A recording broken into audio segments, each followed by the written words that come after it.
Hello friends, बहुत बहुत स्वागत है आप सबका आपके अपने चैनल लेट्स डू इट पर। दोस्तों, मुझे पूरी उम्मीद है आप सबकी तैयारी बहुत अच्छे से हो चुकी होगी।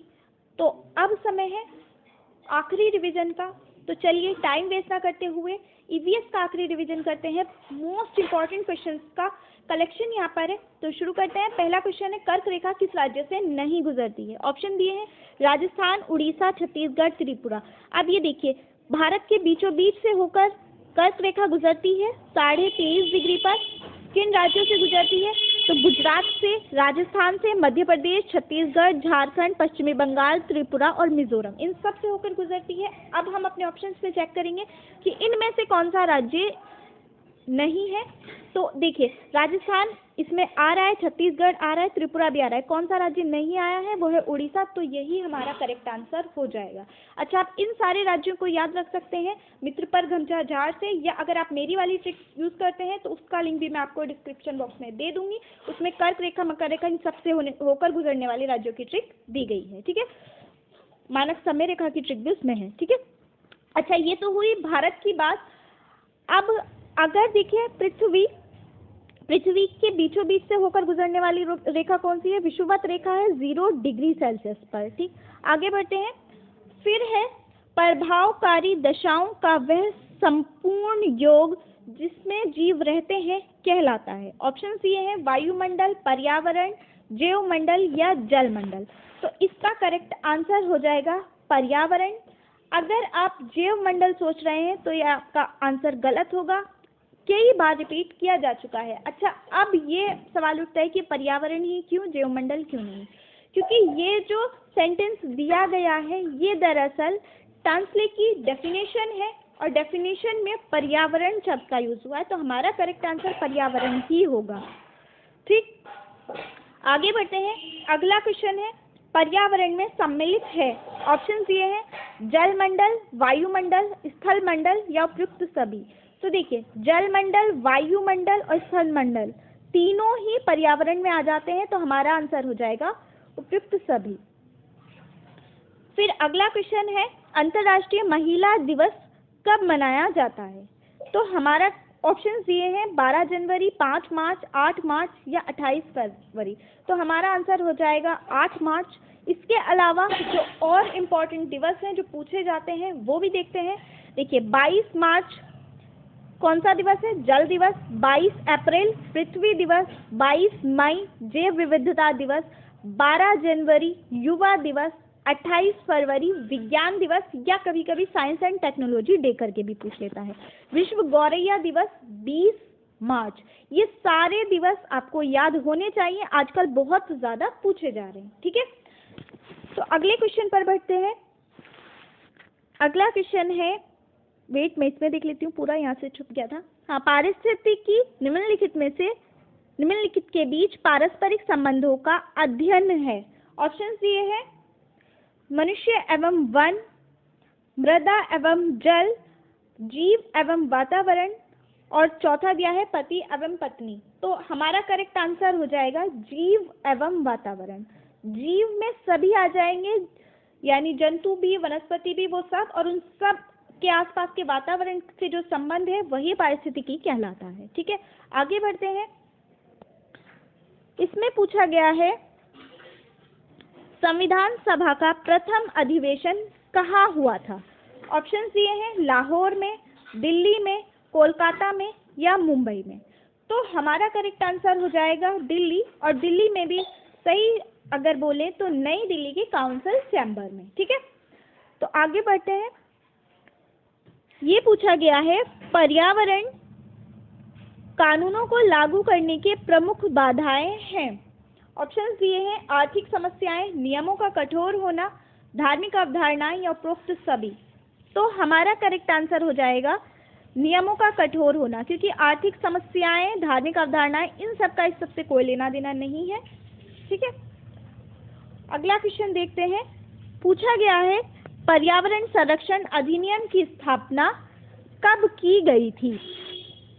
तो इसके लिए ऑप्शन दिए हैं 1978, 1986, 1980 या 1989। तो हमारा करेक्ट आंसर हो जाएगा 1986। अच्छा, यहीं पर अगर पूछ लेता वन्य प्राणी संरक्षण अधिनियम कब लागू हुआ, तो उसके लिए हमारा करेक्ट आंसर होता 1972। ठीक है, आगे बढ़ते हैं।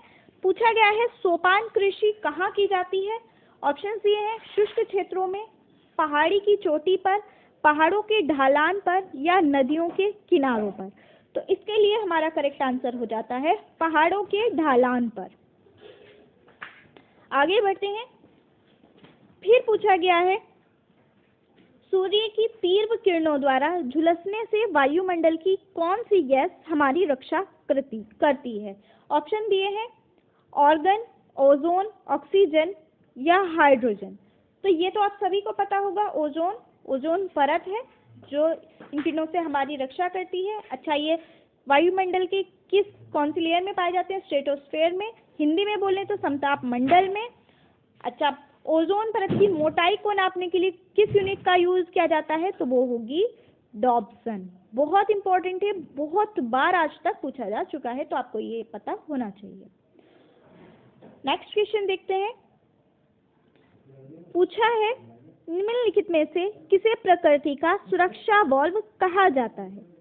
ऑप्शन ये है ज्वालामुखी, ओजोन गैस, भूकंप या नदियां। अगर आप सोच रहे हैं ओजोन गैस, तो आप गलत हैं, इसका करेक्ट आंसर होगा ज्वालामुखी। ओजोन गैस है, ओजोन परत नहीं है। क्वेश्चन को ध्यान से पढ़िए, इसका करेक्ट आंसर ज्वालामुखी ही होगा। ठीक है, आगे बढ़ते हैं। पूछा है पर्यावरण का जैविक कारक है मृदा, वायु, वनस्पति या तापमान। तो देखिए, मृदा, वायु और तापमान तीनों ही अजैविक है। जैविक इनमें से केवल वनस्पति है। जैविक में कौन कौन आ जाएगा, वनस्पति आ जाएगा और जंतु आ जाएंगे। तो अगर इन दोनों में से कोई भी ऑप्शन में होगा, आपको वही टिक करना है। तो ये हो गया हमारा करेक्ट आंसर। आगे बढ़ते हैं।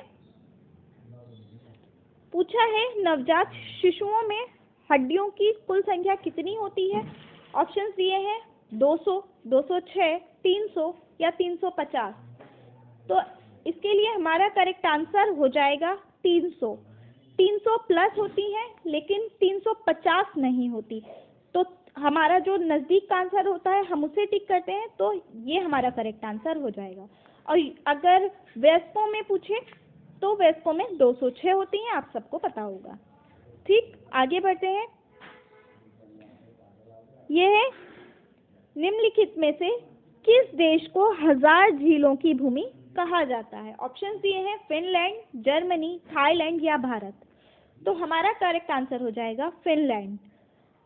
थाईलैंड किसके लिए फेमस है, आपको पता होगा, सफेद हाथियों के लिए।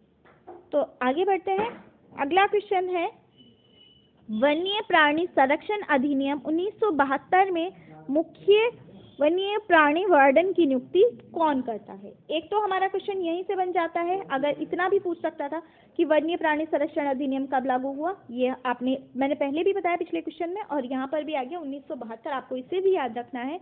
और इसके लिए ऑप्शन दिए हैं राज्य सरकार, केंद्र सरकार, राष्ट्रपति या उपराष्ट्रपति। तो इसका करेक्ट आंसर हो जाएगा राज्य सरकार।